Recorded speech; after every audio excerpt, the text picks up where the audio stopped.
Sri Guru Charitra, Chapter 16. Shri Ganeshaya Namaha, Sri Saraswatyai Namaha, Sri Gurubhyo Namaha.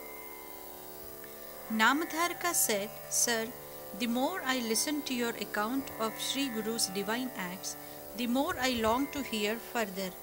The zeal of Siddha was whetted by the former's noble yearning, and he went on, Son, at Mahurapura there lived a wealthy Brahmin named Gopinath.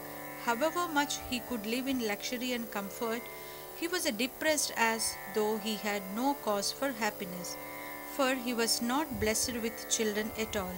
In fact, several children were born to him, but some of them died soon after their birth, while the rest expired after living for a few days. With a keen desire for offspring, they took to the worship of Lord Dattatreya. After some time, he was blessed with a son who survived. In gratitude to the god, they named him Datta. Under the lavish affection of the parents, the child grew up to be a handsome boy, endowed with all noble qualities. He was distinguished for his cultured mind and his peaceful demeanor. In the joy of bringing up the sweet boy, the parents forgot all the former griefs. The boy soon grew up like the moon in the brighter half of the month. When Datta attained the age of 8, his parents performed his sacred thread ceremony at an auspicious hour and put him on the course of Vedic studies. After he attained the age of 16, he was married to a girl named Savitri, who was well matched to him in beauty and noble qualities. Like the mythical divine pair, Rati and Manmatha, they were bound to each other with the strongest ties of mutual love and devotion. They were a passionate pair like the pair of mythical Chakravaka birds and were unable to bear the briefest separation from each other. They trod the path of righteousness, being prompted by the utmost care for each other's welfare. Such was her zeal in the service of her beloved that any number of hours of the hardest work did not tire Savitri in the least. She could not bear to be separated from him even for a short while. In his absence, such comforts, luxuries, and things of beauty like the flowers, the silvery light of the full moon, ornaments, and even delicious food proved unbearable to her, as she could not share them with him. Flower garlands were like thorns to her, and delicious food was like poison. As though the wicked goddess Fortune could not bear the sight of their perfect love and harmony for so long, young Datta was afflicted with tuberculosis. His parents were very anxious about his deteriorating health and tried all the kinds of medical treatment they could provide, but to their utter disappointment, nothing seemed to help. Finally, all medical men declared that his ailment was incurable. As days and months passed, young Datta was getting pale and emaciated, even like the moon waning towards the approach of the new moon day. All the time he was very much troubled by incessant shortness of breath, cough, and phlegm. In addition to the disease, the young man was very much worried about the happiness and wealth of his young wife and her bleak future if he were to die. This worry further beclouded his vitality. Soon he was reduced to a bundle of bones with hardly any flesh. Young Savitri too was very much worried about his condition and lost all her appetite and sleep. She could not bear to eat or sleep more than her beloved did, and soon she too was reduced, physically and mentally, into a mere shadow of her husband. The fetid smell that emanated from poor Datta was unbearable even for the physicians who treated him. No one except his wife could bear to be by his bedside or to attend upon him in any other manner. All the time she was immersed heart and soul in keeping him as clean and comfortable as possible by applying the finest scents to his foul-smelling body, massaging his aching limbs, and administering medicines at the appointed hours. Besides, she arranged for special prayers and worship for his recovery with the help of the learned priest. She even gave away valuable gifts to the pious and the poor for the love of God. But in spite of all this, the terrible disease did not abate even by hate's breath. Only the zeal of Savitri in the observance of the vow of Pativratya was growing more and more intense as days passed. Everyone who came to see and console the unfortunate couple and the aged parents of Datta said that jealous fortune was working havoc with their life of happiness and love. Unable to bear the sight of the happy countenance of young Savitri in the prime of her youth, wicked fortune, they said, has chosen to eclipse her radiant moon-like face. Gopinath and his wife in the forenoon of their life could not bear the sight of their sinking son and, what was worse, the plight of their young daughter-in-law. Having despaired of his recovery and even of his survival, they felt it cruel to permit the young housewife to subject herself to such a terrible ordeal as serving such a sick husband. They warned her to keep away from him and to protect herself from the pestilent and pernicious infection, but she would not relent.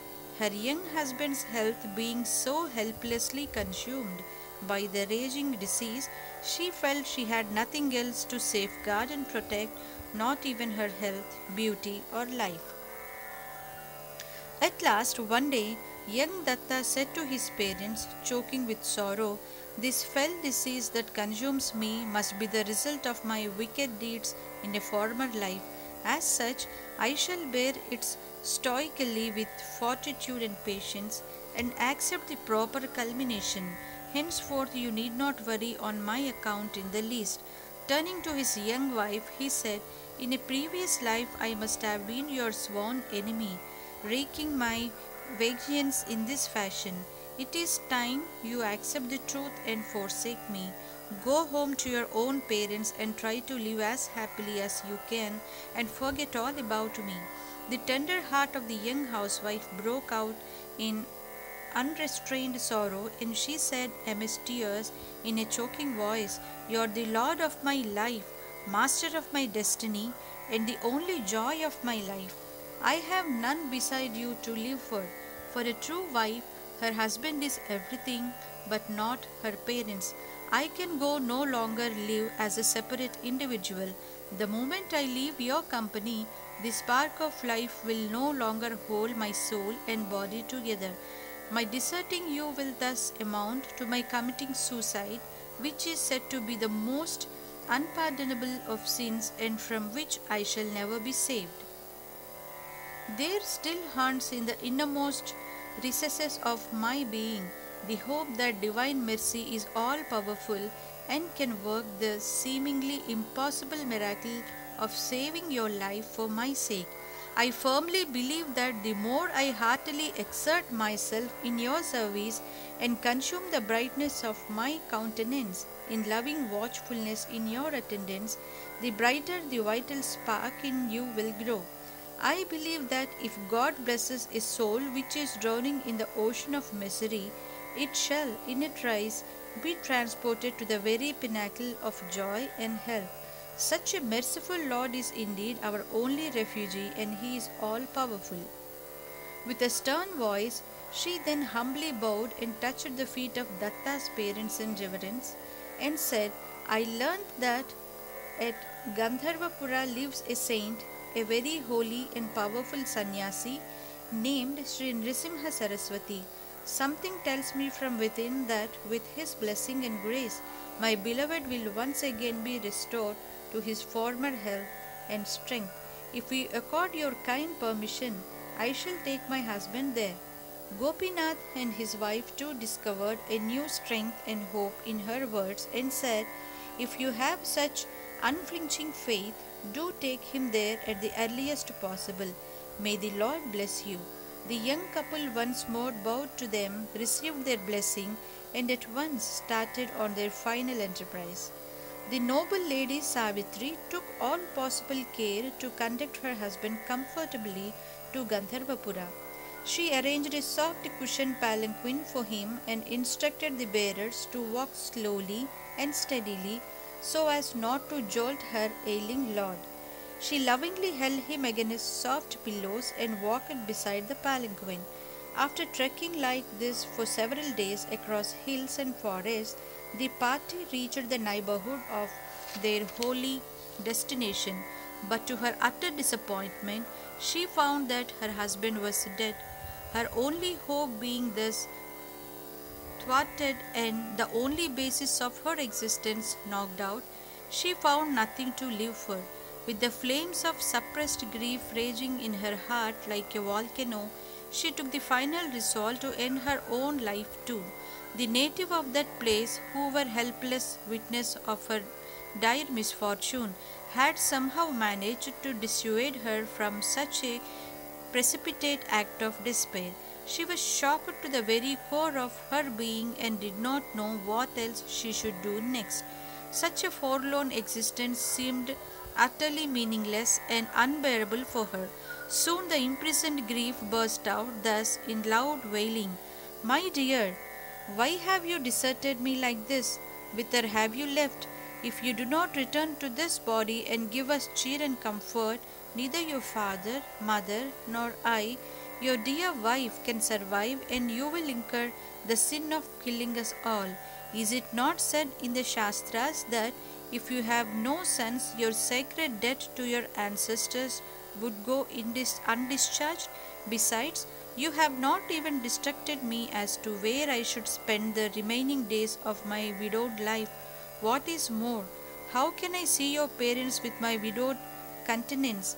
Now that I am a widow, people henceforth consider the very sight of my face an ill omen. Alas, my plight is like that of a creature which has come to a river to slake its thirst, but which is instead devoured by a cruel crocodile on its very banks, or like a weary traveller who was crushed to death by the sudden fall of a tree underneath which he sought to repose, or like a cow that, having come to graze, was killed by a tiger, or like a devotee who was crushed to death by the fall of shrine to which he came to seek divine protection. I have come for the darshan of Sri Guru to seek his protection for my ailing husband, but I lost my husband even as I approached the place. O Sri Guru, fearing that you will be constrained to grant health for my ailing husband, have you chosen to rob him of his life's spark even sooner? If you mean that it is not in your power to ward off my husband's fell disease, to whom else shall we return for protection?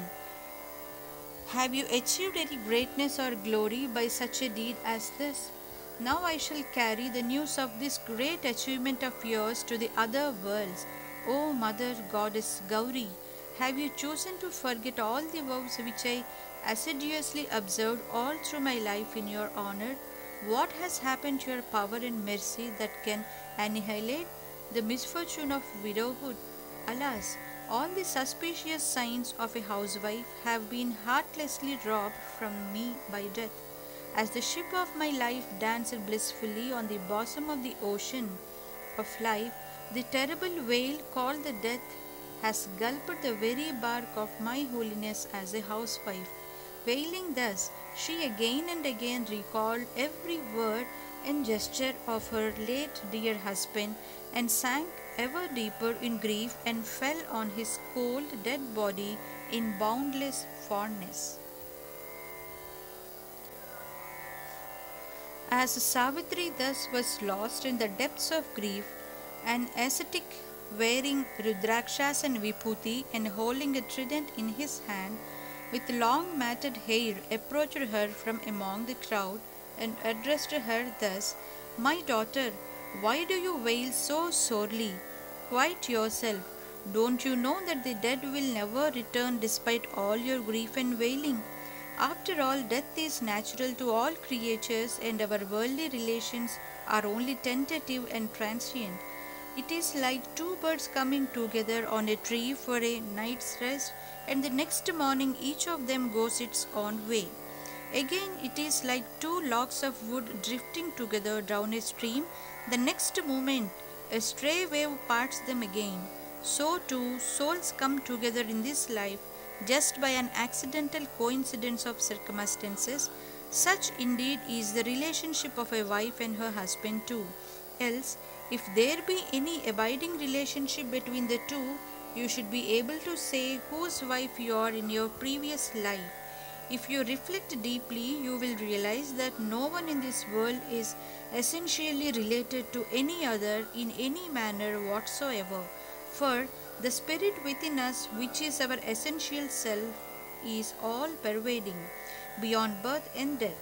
When it is associated with the physical structure made of the five material elements, it loses sight of its true nature and wrongly identifies itself as an individual and claims someone as its husband and some other as its father, and so on. When you consider deeply, you will at once realize that all such feelings and emotions are merely our mental creations projected by our basic ignorance. In itself, the individual soul is without form. When it is associated with the three modes of nature, sattva, rajas, and tamas, the soul is individualized. It falsely identifies itself with the material structure which it envelopes and thus gets caught in the web of joys and sorrows. But when you consider these with discrimination, it will be clear to you that the birth of the body is not the birth of the soul, nor does the death of the body constitute the death of the soul.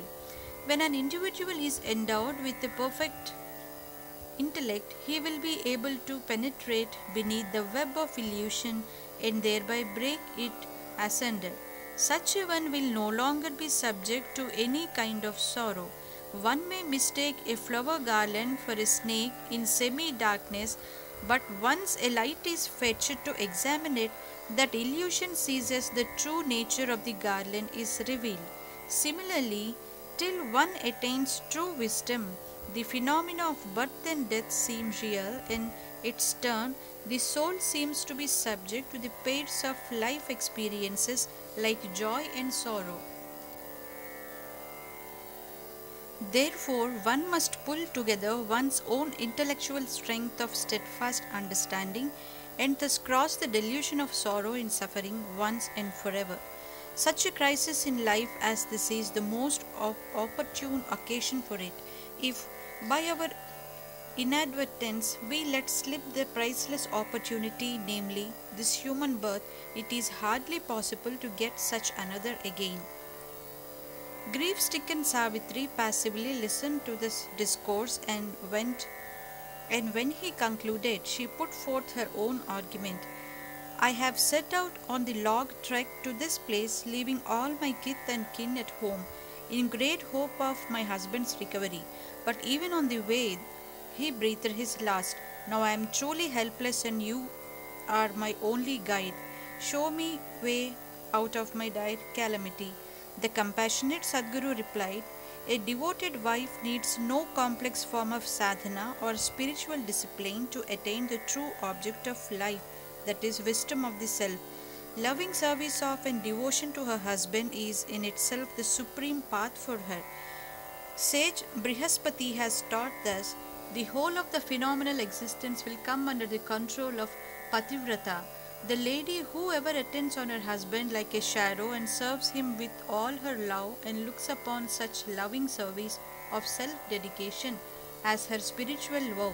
She who in loving reverence spontaneously partakes of the washings of her husband's feet as the holy water of Ganga and cannot relish any food other than her husband's leftover as consecrated food. She who receives his orders as the holy writ, such a one never loses her composure whenever he gets angry, but on the other hand calms it down with all the love she can command. Such a one is Pativrata. There is nothing she cannot accomplish in this world. Such a one never fritters her precious time in light and frivolous courtesy calls on her neighbors and acquaintances.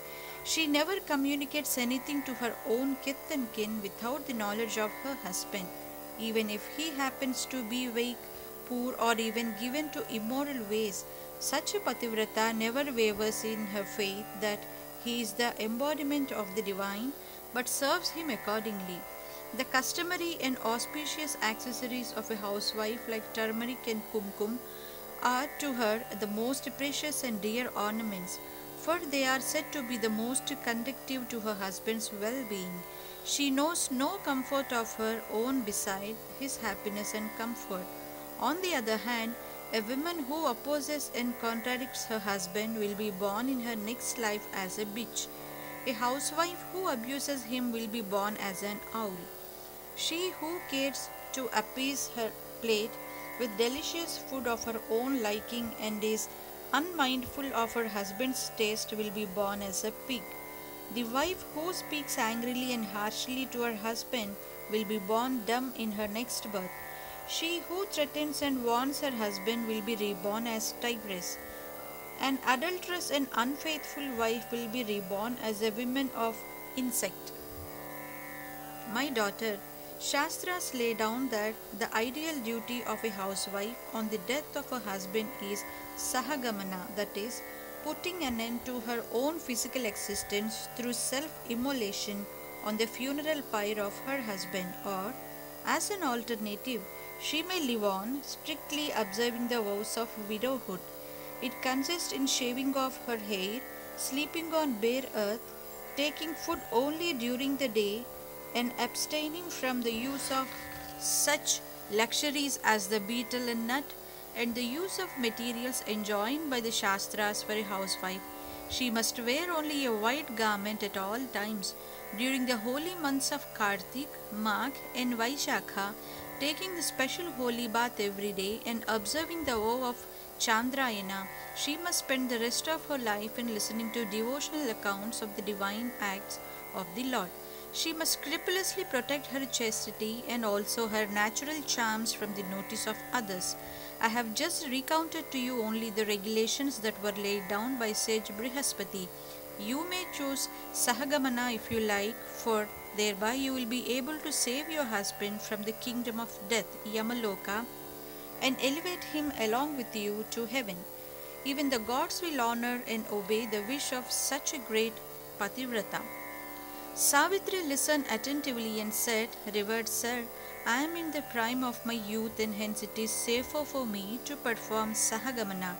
The sadhu was very much pleased and said, Pious one, you have well said. As you have come a long way for the darshan of Sri Guru, first of all pay your respects to him, then take the holy dip in the river, put on a clean garment, and then give away the materials that you should be used by a housewife to pious couples as tokens of your heartfelt repentance for the sins of a former life, which have brought you now into such a plight. Take these rudrakshas and wear them round your neck. Take this holy ash and apply it to your body.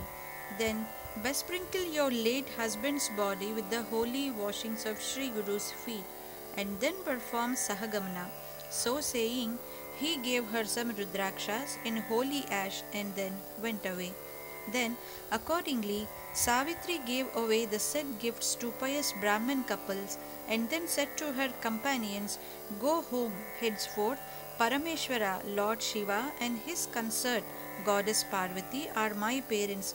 I shall join them only. But don't divulge to the aged parents of my sad calamity, else they would at once die of the grief. Tell them that both of us are faring well here. After sending them away, she picked up the fire for her husband's funeral and her own Sahagamana, and boldly walked at the head of the bearers of the dead body, with all her beauty of youth, and steadfast religious devotion to her late husband, which informed her moral courage and zeal to commit Sahagamana. She looked like Parvati of yore, proceeding for her tapas to win the hand of Lord Shiva in the eternal union of marriage. All the amazed spectators marvel at her boldness and Pativratya. They felt that she who had not fully enjoyed the bliss of the wedded life and who is still in the bloom of her youth was surely blessed in that she is sure to uplift even her entire race in public esteem. They accordingly glorified her virtue. She arrived at the cremation ground, bowed before the sacred fire, and duly worshipped the housewives who had assembled there. Then she reflected deeply on the teaching of the sadhu and wore the rudrakshas round her neck. She then besmeared her body with the holy ash given by the sadhu and took the blessing and permission of the Vedic Pandits. Chanting verses in praise of Sri Guru, she then proceeded to Sahagamana. All along the way, she mentally addressed Sri Guru thus: O thou Supreme Spirit, you are the bestower of everything, the owner and Lord of creation, the sole refuge of all pious souls, the ocean of mercy. You are manifest as the Holy Trinity. Hitherto, countless mortals like me have been getting all their wishes fulfilled just by an iota of the grace. Now I too shall fulfill my object and take your frame even to the very heaven. Till now many dead people were raised, restored to health by the power of the presence. Many that were caught up in terrible crisis could thus win freedom from fear. The poor and wretched were blessed with the wealth, and the ignorant ones gained knowledge. In such a holy place as this, today, I shall attain spirituality identity with you, along with my husband through Sahagamana. Glorifying the Lord in this fashion, she quickly arrived at the Sangama and bowed to the divine feet of Sri Guru. Sri Guru greeted her with a smile and blessed her, saying, May you be blessed with a long life of a housewife. May you give birth to 8 children who would become as famous as the Ashtavasus. The assembly of devotees who waited on him were all amazed at the impossible blessing and compassionately informed him of the young lady's plight. Sri Guru said in a stern voice, My word shall never go in vain. Fetch the dead body here. In the meanwhile, some Vedic Pandits arrived and worshipped the master, chanting the Rudra mantras. Soon after, the dead body was fetched and kept on the ground in front of him. Sri Guru cast a searching glance at it, muttered the Rudra mantras, and sprinkled holy water on it. At once, it was revived, and young Datta sat up like one awakened from deep sleep. Young Savitri was beside herself with joy and wonder. Her eyes filled with tears of joy. She at once prostrated to Sri Guru, ran up to her dear husband and recounted to him all that had happened. Datta too was immensely happy, and he, along with his life, heartily glorified the divinity of Sri Guru. All the people who had gathered there loudly hailed the master. However, one among the crowd was jealous and cunning in his skepticism. He really remarked, Why glorify this sannyasi? God's decree that was subtly written on the brow of Datta is being realized at the proper time. He came back to life only as per the divine writ. How can this sannyasi be now credited with such a miracle? Sri Guru turned to the man and said, In fact, the Creator had ordinated only 30 years as the span of Datta's life in the present birth. He shall live 100 years in his next birth. Now I have exchanged the one for the other, so that Datta can live for 100 years in this life and only for 30 years in the next one. So saying, by his mere look, he granted the mystical knowledge of threefold time to his sceptic and enabled him to see for himself that original divine writ of the Creator. When the man was convinced, all the people around once again hailed Sri Guru. The latter turned to the happy young couple and blessed them, saying, May you live long together with wealth and universal fame.